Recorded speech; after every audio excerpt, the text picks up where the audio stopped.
네, 이 시각 들어온 속보 살펴보겠습니다. 앞서 전해드린 대로 뉴욕 방문 이틀째인 문재인 대통령이 영국과 체코, 세네갈 이 세 나라의 정상들과 북한 문제 얘기를 했습니다.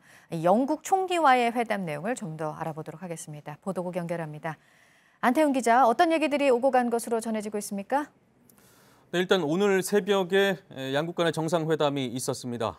이 자리에서 문 대통령은 북핵 문제와 관련해서 영국이 유엔 안보리 상임 이사국으로서 안보리 결의 채택 과정에서의 적극적인 역할 수행을 높이 평가했습니다. 이에 대해서 테레사 메이 영국 총리는 북한 핵미사일은 동북아뿐 아니라 세계 평화에 위협이 된다고 말했고요. 그러면서 국제사회가 단합해서 대응할 필요가 있다고 말한 것으로 전해졌습니다.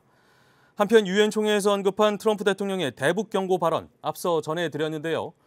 같은 장소에 있던 유엔 주재 자성남 북한 대사가 다른 회원국 정상들의 기조연설을 지켜보다가 트럼프 대통령 순서가 되자 돌연 자리에서 일어나서 유엔 총회장을 빠져나가는 모습이 미국 언론 카메라에 포착이 됐습니다.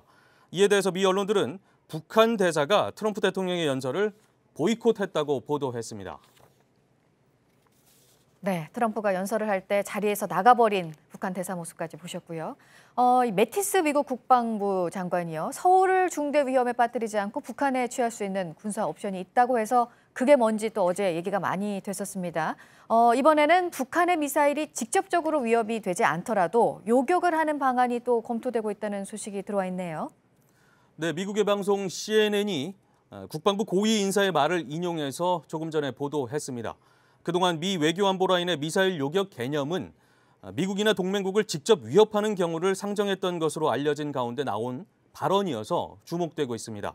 이 관계자는 또 북한의 대륙간 탄도미사일급인 화성 14형의 추가 시험 발사가 예상된다고 덧붙였습니다. 그러니까 이번에 언급한 요격 검토 발언과 무관하지 않다는 점을 시사한 것으로도 해석됩니다. 이어서 파리 부동산 대책에서 발표된 주택 청약 1순위 자격 요건 강화 방안이 오늘부터 시행된다는 소식 전해드립니다. 이에 따라서 앞으로 투기과열지구나 청약 조정 대상 지역에서는 청약 통장 가입 후 2년이 지나고 또 납입 횟수가 24회 이상이어야 청약 1순위 자격이 주어집니다. 지금까지는 약 절반가량, 그러니까 청약 통장 가입 후 1년, 또 납입 횟수 12회를 넘겨야 1순위 자격을 얻을 수 있었습니다. 지금까지 보도국에서 전해드렸습니다.